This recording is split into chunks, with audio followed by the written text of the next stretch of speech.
Tuples and vectors are two very important ideas in higher mathematics. Given some set S, we can form ordered n-tuples, an ordered list of n elements, each of which is an element of S. For example, if I take the set of honest politicians, a 2-tuple would be an ordered list of 2 elements, both of which are elements of this set. And so a 2-tuple could be... okay, we need to make sure that S is non-empty. So for example, suppose I have a set of colors. A 3-tuple could be red, blue, green. The components of a tuple are typically separated by commas and enclosed in braces, square brackets, angle brackets, or even simple parentheses, though angle brackets are by far the most common. Almost the first thing a mathematician does when encountering a new object is to try and define equality. So if I have 2 tuples, v1 through vn and u1 through un, they are equal if and only if vi equals ui for all I. That means v1 is equal to u1, v2 is equal to u2, v3 is equal to u3, and so on all the way down the line. Because we're basing the equality of the tuples on the basis of the equality of the components, we call this component-wise equality. What this means is that 2 tuples are equal only if they have the same elements in the same order. So even though these 2 tuples both include red, blue, and green, they are in a different order, and so they are different tuples. After defining the equality of 2 tuples, we might try to do something else with them. But this could be a problem. We might not be able to do anything else. So we know these 2 tuples aren't equal, but which one is larger? And if we can't even decide that, we might have a further problem if we try to do some arithmetic with them. If I hope to be able to do arithmetic with tuples, I need to start with a special type of set. What we need to do is begin with the field. A field is a set F with the following properties. On the elements of F, we'll define 2 operations, which we'll write as plus and times.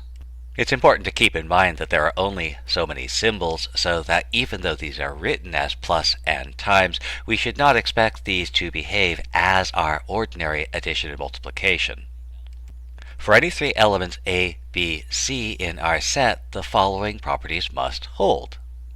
First, we have to have closure. A times B and A plus B, whatever they are, must be elements of our field. Next, we have to have associativity. If we add 3 elements, A plus B plus C, it doesn't matter if we find B plus C first and then add it to A, or if we add A plus B first and then add it to C. And a similar property must also hold for our times operation if we multiply 3 elements. Next, both of our operations have to be commutative. A plus B has to be the same as B plus A, and likewise, A times B must be the same as B times A. We also want to have distributivity. If I multiply A times the sum, B plus C, I want to be able to evaluate that as A times B plus A times C. Next, identity. There are elements which will designate 0 and 1 in our field, for which A plus 0 is A, and 1 times A is equal to A. And again, remember there are only so many symbols, so the 0 and 1 here might have nothing to do with what we usually think about as 0 and 1. Now closely associated with this idea of an identity is the inverse.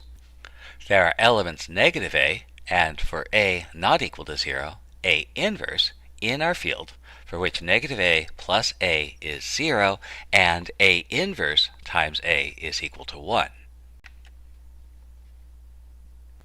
So let's try to prove, or possibly disprove, that Q, the set of rational numbers using the ordinary operations of addition and multiplication, is a field. It's important to emphasize that you cannot prove a statement by giving examples, but you can use the examples to help guide your thinking. And in this case, it may be helpful to have specific rational numbers in mind as we work our way through the addition and multiplication process. So let's put down our definition of a field, and in order for something to be considered a field, it has to have all of these properties. So let's check them out.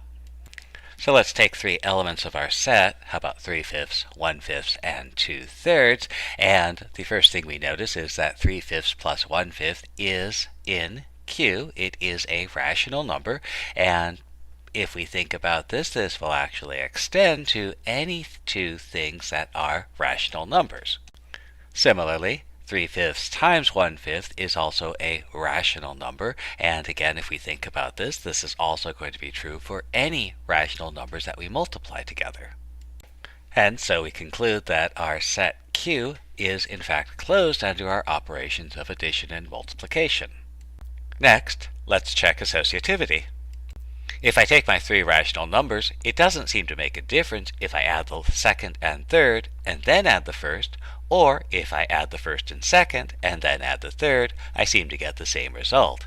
And this seems to be something that's true for any three rational numbers. Likewise, if I multiply three rational numbers, it doesn't seem to make a difference if I multiply the second and third and then multiply by the first, or if I multiply the first and second and then multiply by the third. And again, this seems to be true for any three rational numbers, and so we have associativity.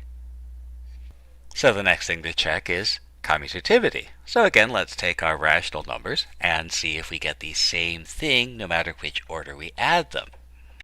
And we see that's true for our specific examples, and if we think about it, that's going to be true in general. So addition is commutative, and likewise our products are also going to be commutative. The next property is distributivity. If I multiply our rational number by the sum of the other two, I can evaluate this as 3/5 times 1/5 plus 3/5 times 2/3, and this generalizes. What about our identity elements? Since we're using ordinary addition and multiplication, 0 and 1 under ordinary addition and multiplication seem to fit this requirement of being identities. 3/5 plus 0 is in fact 3/5, and importantly, 0 is an element of the rational numbers. And this seems to generalize. Anything plus 0 will give us what we started with. Likewise, 1 times 3/5 is 3/5, and again our multiplicative identity 1 is a rational number, and again this generalizes. 1 times a equals a. One important thing to emphasize here is that it's not enough that the additive and multiplicative identities exist, they must be part of our set. And the last thing we have to check are the existence of the inverses. We have to confirm that there are elements negative a, and as long as a is not equal to 0, a inverse in our set for which negative a plus a is 0, and the inverse of a times a gives us 1. And again, if we use our samples 3/5, 1/5, 2/3, we see that negative 3/5 plus 3/5 is going to be 0. And again, it's not enough that this inverse exists, but it has to be in our set, and negative 3/5 is in fact a rational number. And likewise, we'll try to find the multiplicative inverse of 3/5, and the multiplicative inverse of 3/5 is 5/3, and that is a rational number. And more generally, any multiplicative inverse will exist and also be an element of our set. And since our set Q meets all of these requirements, then the set Q of rational numbers using ordinary addition and multiplication is a field. And with this in mind, we can now define vectors. A vector is a tuple with n components, each of which comes from a field. If the field is f, we say the vector is in Fn. So some of the familiar fields and the associated vectors, first of all z, the set of integers, is not a field, so we don't really have vectors in z. Q, on the other hand, as we've just shown, is a field, so I can take a tuple with n components, all of which are rational numbers, and form a vector in Qn. Similarly, R, the set of real numbers, is going to give rise to vectors in Rn, and C, the set of complex numbers, will give us vectors in Cn.